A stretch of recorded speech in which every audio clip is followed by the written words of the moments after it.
right, welcome to the 6P training on financial literacy. This is the 4-part Bryant boot camp, here to give you a little CFO crash course.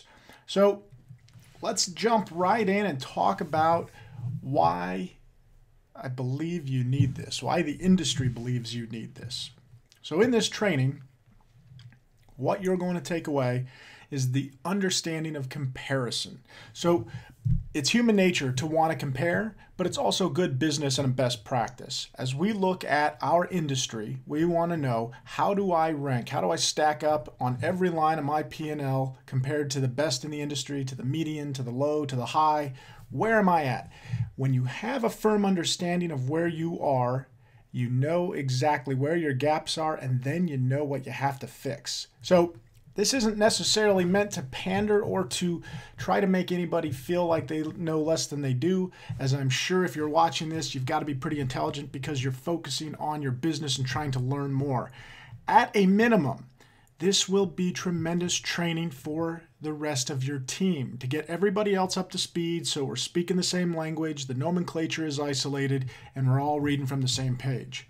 So beyond comparison, we're also going to gain a good comprehensive understanding of the P&L as it applies to the restaurant business. Now, the way that this is formatted is under the new Uniform System of Accounts. Circa May 2012, the National Restaurant Association, in conjunction with Deloitte, a whole bunch of really amazing operators and consultants, built this new system of accounts so that P&Ls could read in a more fluid way, and in a way that actually ascends or descends from the top lines that you can control down to the bottom lines that you can't control. And in that descension from top to bottom, there's some really, really good logic.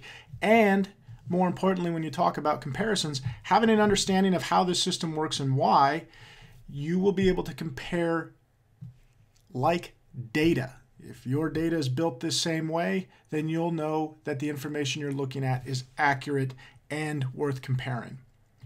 Beyond that, this understanding and the benchmarking is going to lead to control, because what you are aware of, you can typically impact. Next, why you need this is to prevent failure. To prevent failure on specific lines of your P&L, and to prevent failure in general, so that your restaurant doesn't deal with financial hardship and potentially have to close its doors. Next, you need this because it's going to give you a great understanding of budgeting. If you know your numbers and you can compare your numbers to your previous numbers, and you're doing it in a good, controlled way, that lends itself to budgeting. If you know how much you've spent historically, on average, on every line of your P&L, then you can forecast that you'll probably spend that next month. Good operators will not just say that we think that's what we're going to spend next month, but they're going to tell their entire team and say, hey, this is your budget, don't go over it, or you're going to cut into our cash flow, and we're going to have challenges paying our bills and our overtime and focusing on our bonus structure, all that type of stuff. And that's exactly where it leads to. From budgeting gives you more cash flow, and who doesn't need that?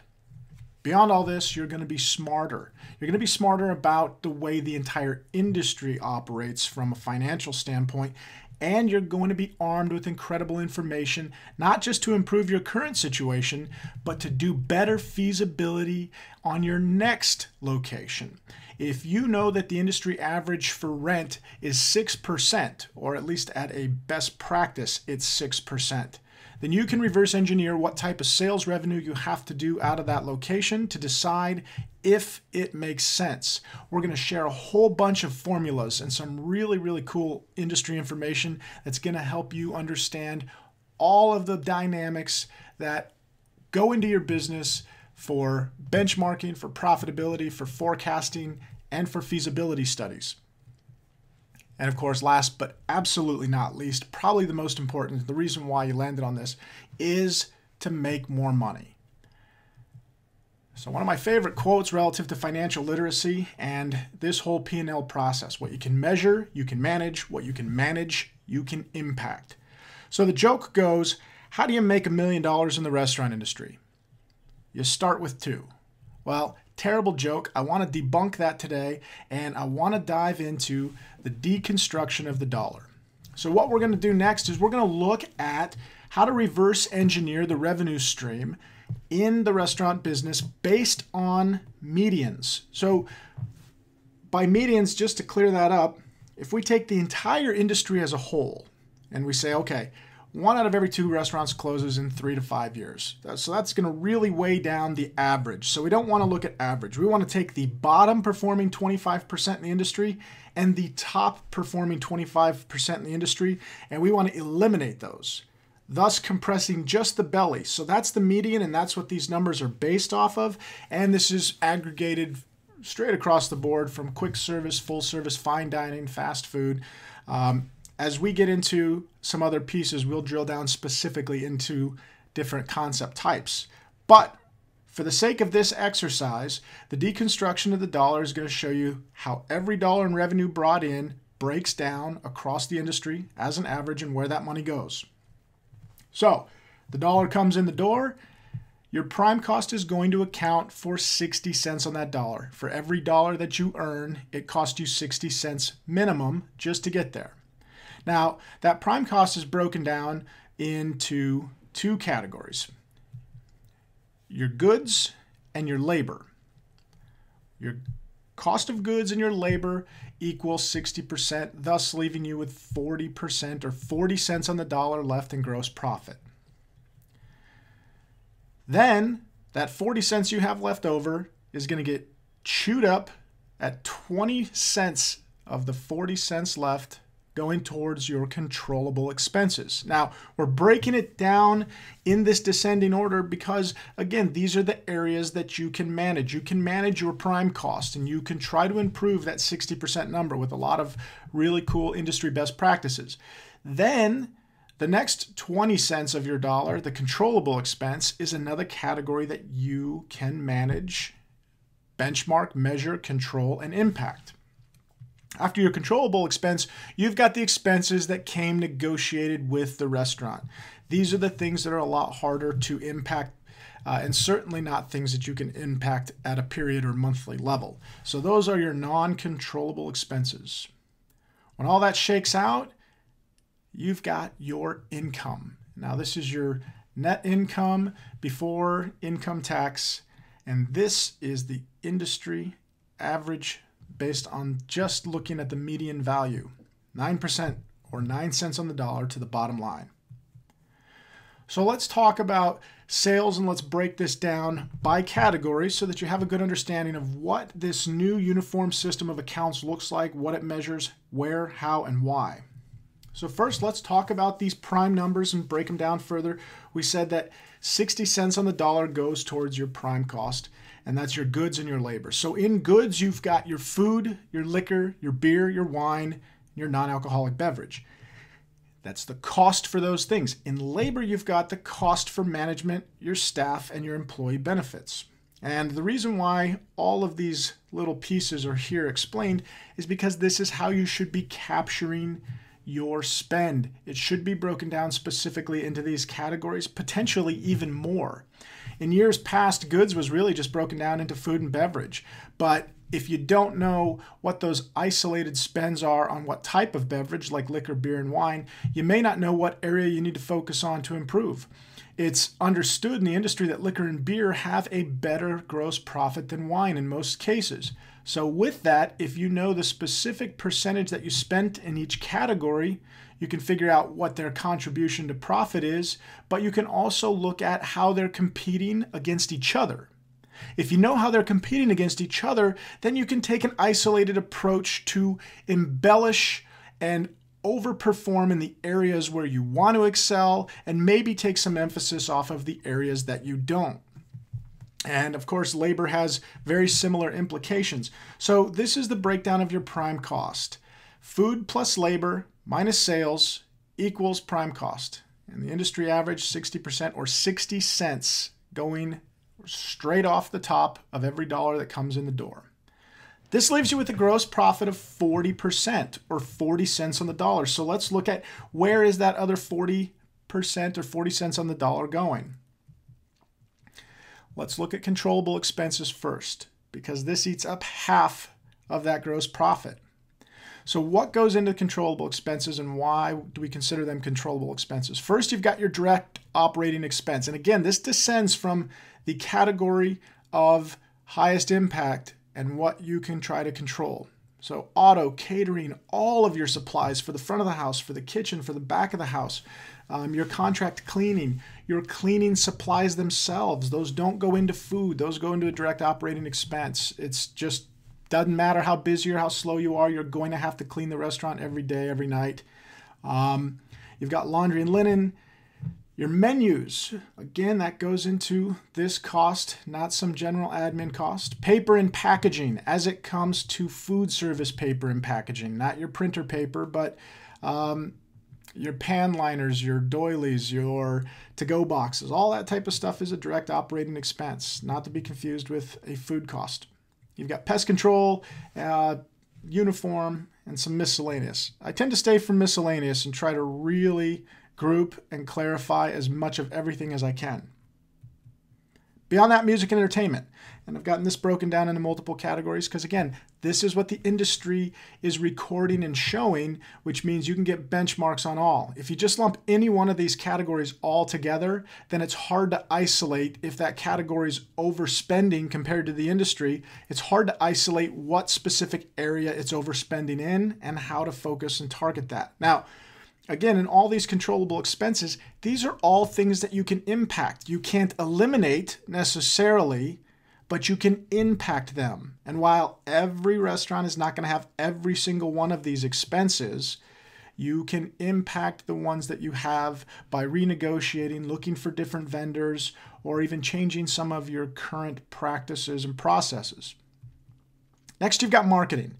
Again, broken down into the 4 core competencies of marketing: advertising, direct response, which would also include your social media, PR, and research. Now, of course, there's other because there are some subjective pieces that you can add in there, but these 4 core competencies need to be broken down by spend separately so that when you spend, you figure out a way to track that spend. You try to make each impact on marketing measurable. And you can always read Whisper Marketing, my #1 best-selling book, in order to figure out how exactly to capture the measurability of every investment on marketing.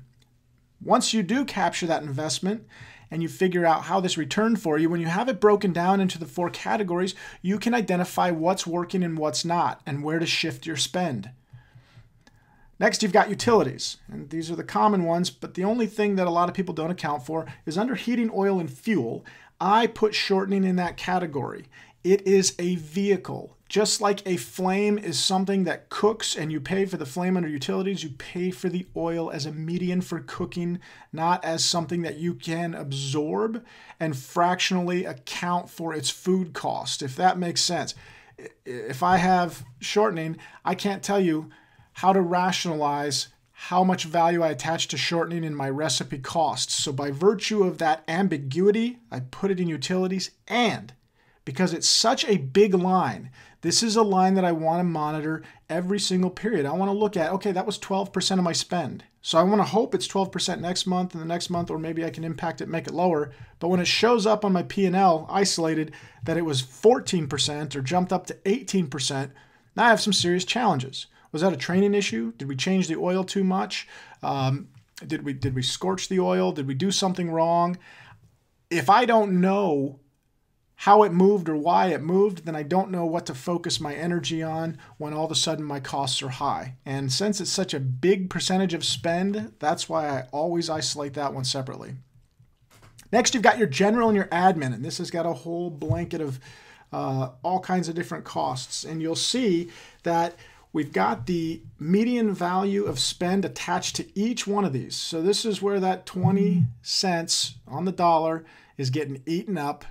And these are the things that you can be investigating to make sure you're getting the best deal, the best fee, the best negotiation, the best bundling. All that type of stuff can be impacted. Not that you're going to eliminate the 20 cents on the dollar, but great operators can get this down to 12 to 15%. That's a huge, huge deal. So hopefully this is resonating.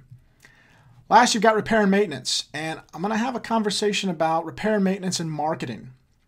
You are not winning if you're lower or have zero contribution in these categories. If you say, hey, we're doing better than everybody in the industry because we aren't spending anything on marketing, well, the 2% that you don't spend on marketing equals a higher return in sales that you're not getting.